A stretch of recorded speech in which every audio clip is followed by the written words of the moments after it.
You're watching The Ready Writer, a show where I get to speak to writers of all different genres, mediums, and experiences. The Ready Writer. Are you ready?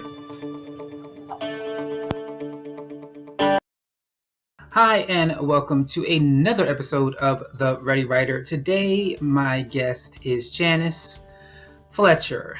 Let's get this show started.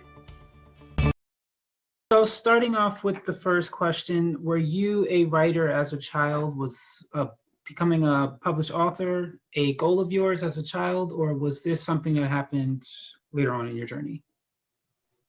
Interestingly, when I was going to college, I told my mother, who was a literary snob. She was extremely well read and quite arrogant with her ability to write and so on, and her classics and whatever. And so when I would write something, she was a pretty hard critic. Excellent, but harsh. My husband is too. But I remember telling her early on in my college career, I want to be a writer.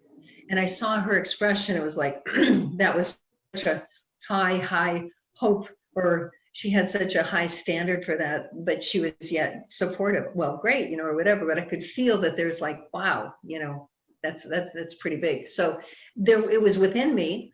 But it didn't come out until much later in my career. I had different articles and educational articles that I published and so on and so forth. And I was always a good storyteller. And people always wanted me to write down the stories that I told.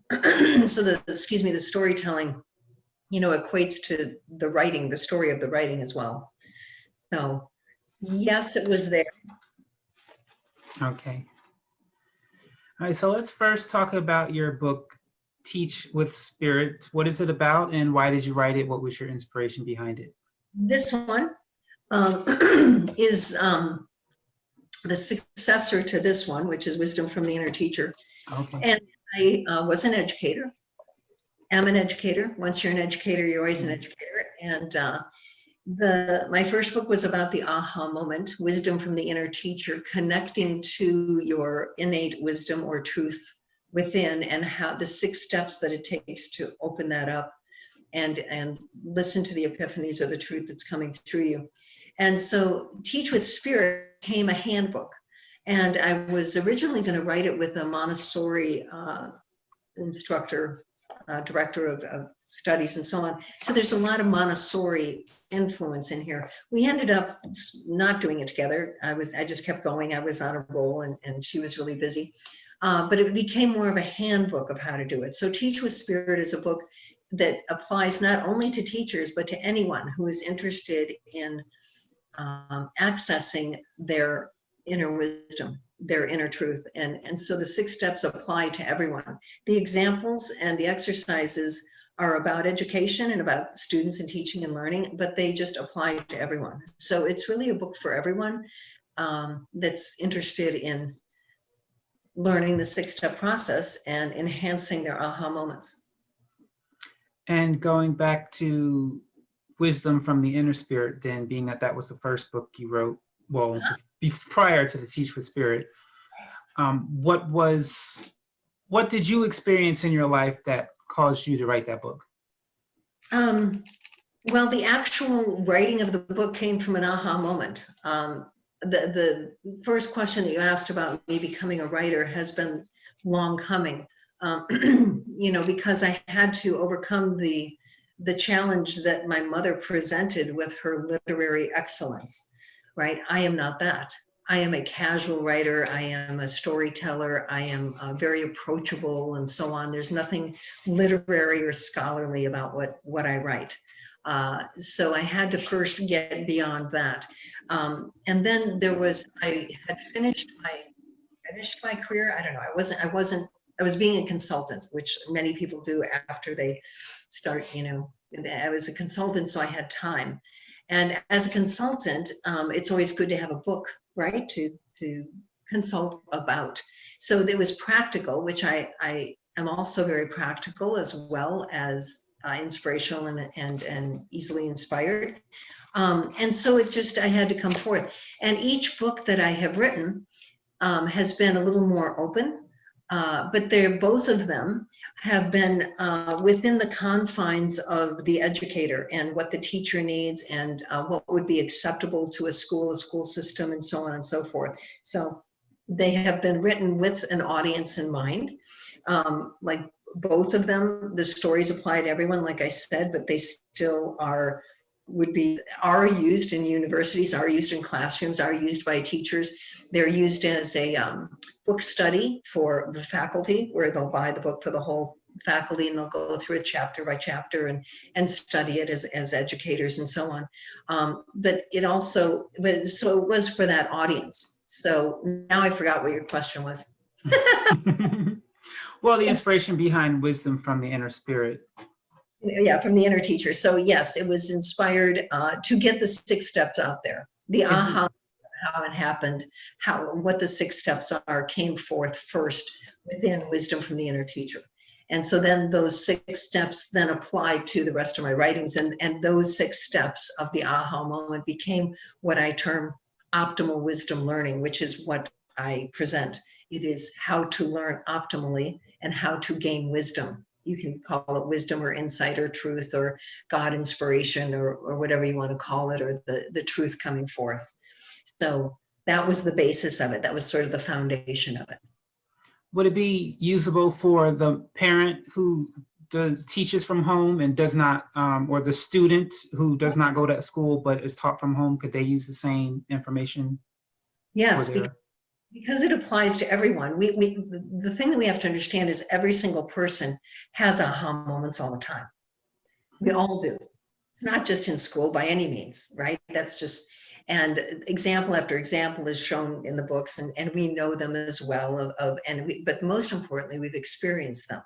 You know, that moment where you're trying to figure out something, and then the answer comes in days later or something like that. That's an aha moment. So whether you're learning 2 + 2 or what is the meaning of God, or you're just trying to figure out which house to buy, the process is the same of your mind and how it works, shutting down the mind, quieting it, and then allowing the truth to come forth. So, and true learning is that. It's not memorization of the mind.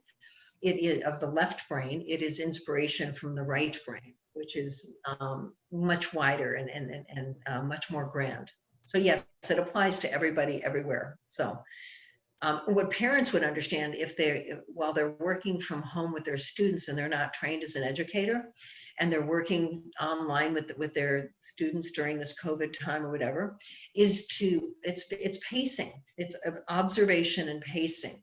The question to the student or the person is presented. This is what we're trying to learn.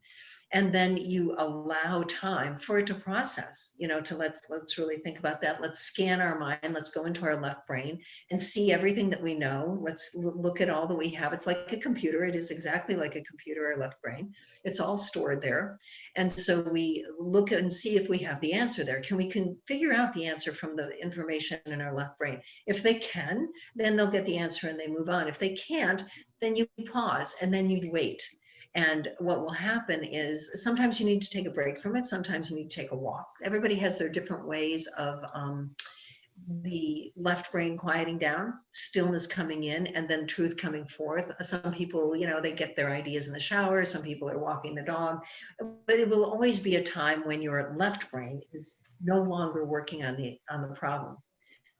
When you quiet the left brain, then the right brain will come through. So for the parent that's trying to figure out how to teach their children, have some patience and allow them to think about it and then come back to it. And come back to the question and see whether or not it's come in, or talk about that same question at dinner or when you're playing with a dog or whatever you're doing, and then see if the answer can come through there. So learning is not just about when we're sitting there staring at the computer or sitting at our desk or whatever. It's much more broad than that. Make it part of how the mind is opening and learning.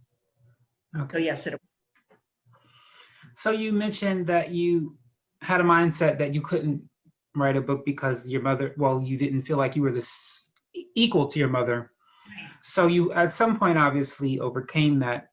Did you do anything mentally or emotionally, or how did you overcome that mindset that it's okay for you to write a book?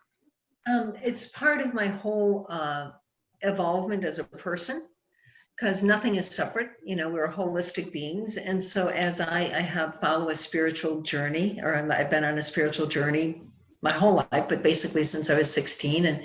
And so as I've evolved, I have become more confident and more sure about what truth is, and not shy anymore about what to say and how to say it. And also, it doesn't matter if it's accepted or not.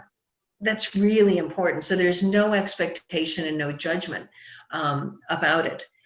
Interestingly, the two first books, had a bit of an expectation because they were written with the purpose of providing a supplement to teachers that could be broadened beyond that. But each one was like, just for the sake of writing it. It's my truth that has been written down. And if people are interested in reading it, then they will. And if they get anything out of it, great, because they contain nuggets of wisdom and truth. So I think just the natural evolution of myself as a soul and as a human being allowed me to be more confident to go forth with it. And how did you begin your process of publishing? I always ask authors this because every road is different. There's a lot of jobs out there. Real estate agent, it's the same thing. You got to go to school, pass the test, real estate agent. Police officer, go to the academy, pass the test. But authors, there really is no one road to becoming an author. So what was your road like, your experience?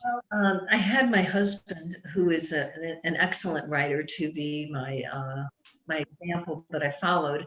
He wrote many novels and screenplays and worked for decades on trying to get published in the big arena, of a major fiction thriller novel and screenplay, taking it all the way to Hollywood, to almost getting there, and so on and so forth.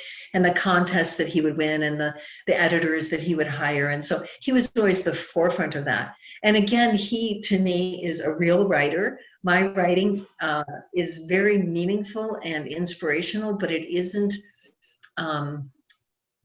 it just is casual. It's just like me talking to you right now. That's what my writing is. My writing is just a casual conversation that doesn't have the structure or the confines of how a screenplay is written and so on and so forth. But nonetheless, his process allowed me to be by his side. I was his editor, he was mine. He's, really, really strong and a harsh editor, but very much worth it. And we enjoyed a great deal of our writing together. That was it's always part of our life when he was writing about the characters and the plot and what's going to happen and so on and so forth. So that influenced me a great deal. And rather than following the same road he followed in terms of the stack of rejection letters that he had from every publisher, the stack of rejections that he had from all the different agents, when that was how it was done. I didn't have that desire to make it big at the very beginning. I just wanted to have a book in hand. So I did the first one is self-published through Amazon. And that makes it, of course, everybody's doing that now, and that's very easy. The second one, I went to a friend who has that is a publisher, and she helped edit it. And she also then used Amazon to, what's it called? Kindle now? It's called Kindle. Yeah, KDP. Yeah, KDP. But that was her avenue, but I've used her publishing house that she does to do the second one. And the third one, I have no idea. Well, with that said, your third one you're working on is Aha Moments. How did that come to you, and how is it coming? Well, it's interesting because I just recently have claimed it as a book, because right now we're doing this interview on December 10th, 2020. It's been a heck of a year, right? In March, when we all went into COVID isolation or whatever, and AHA came through, that, what do we do with all of our time? And sitting at home, not going anywhere, not seeing anybody, it's all very purposeful. Whether or not you used it purposefully or not, it was, a gift of time.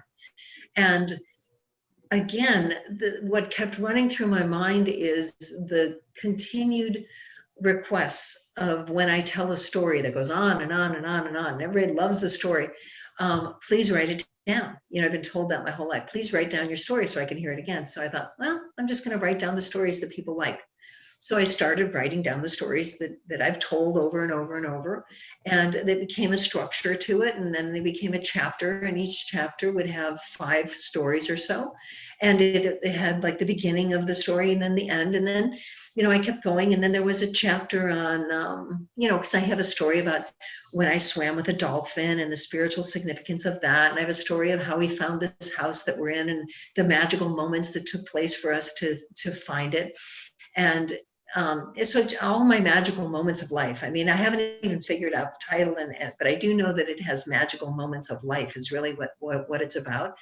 And it incorporates my spiritual beliefs as well as the aha moments that have taken place throughout those magical moments. So it's an incorporation of all that I've done as an educator, as a writer, and as a spiritual seeker thus far, and my perspective of it, when this bad thing happened, this is what I learned from it, and so on. It's sort of like a life lessons kind of thing, because it just started as a journal, right? And that's why I have the name right now as the Aha Moment Journal. I have no idea what will happen.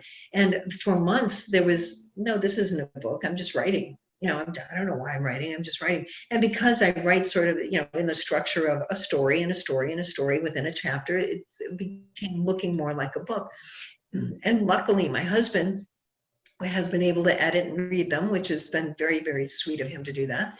And so just a couple of months ago or something, it's like, no, I guess this is a book. It came through, this is a book, and I have no audience for it. I have no purpose for it. I have no agenda for it. I have no connection to do anything with it. I'm just writing. So, it's a whole different kind of writing, because with this, whatever it will become, like magical life moments or aha moments or whatever, I have no restrictions at all, because I've always been in some sort of confines of what it should be. I'm writing my dissertation. These are the specific things you have to do. Writing an article that will be published in a journal, you have to, whatever. This I'm just writing. And even when I wrote my other 2 books, I wanted to talk about God. And I was told over and over repetitively by everywhere that if you even put in the word God, you will deter many people from your audience, and it's like, so in the Teach with Spirit book, I refer to God as the one, because that was the most general term I could use that would convey, God to me. So now in these writings, I don't have anybody telling me what I can do and can't do. So it's also, maybe it's just therapeutic, because I've been writing the deepest, darkest secrets of my life. I've been telling things that I haven't told anybody. So it is a journal that it's coming forth, and I don't know where it'll go. Well, I do like that title, The Magical Moments of Life. It sounds interesting. Yeah. It sounds interesting. So my last question for you today is, if you had the chance to meet an author, whether they be dead or alive, who would that author be, and what would your conversation be like? Wow. The one that comes to mind is The Wizard of Oz. Okay. To me, that story contains all the elements of who I am. It tells the spiritual story of, seeking, to me, the way I interpret it, seeking God, realizing that you're looking for something that's there all the time. So the story itself fits completely with my spiritual philosophy that, God is within us and we are God and you don't have to go anywhere, and so on and so forth, which is what Dorothy found out. And then in addition to that, it was written in such a magical way. It was just such a journey, such a beautiful journey that they got to go on through the, search from the tornado through the finding the wizard. And it was just magical and wonderful to all ages, very compelling and enchanting. So I would ask about, I don't know, the conversation would just be about the story, and the conversation would take place on that, because there's so many perspectives on the story of the Wizard of Oz. I would be most interested about the spiritual intent of it, so that would be probably who I'd like to speak to. Optimal Wisdom Learning, FOW, includes 2 books of spirituality, philosophy, and practical application of strategies and tools. Teach with Spirit, the teacher's inward journey guide, and Wisdom from the Inner Teacher, turning ahas into now moments, guide us to reach deep within to identify and embrace Spirit as we fulfill their calling to teach or enhance intuition.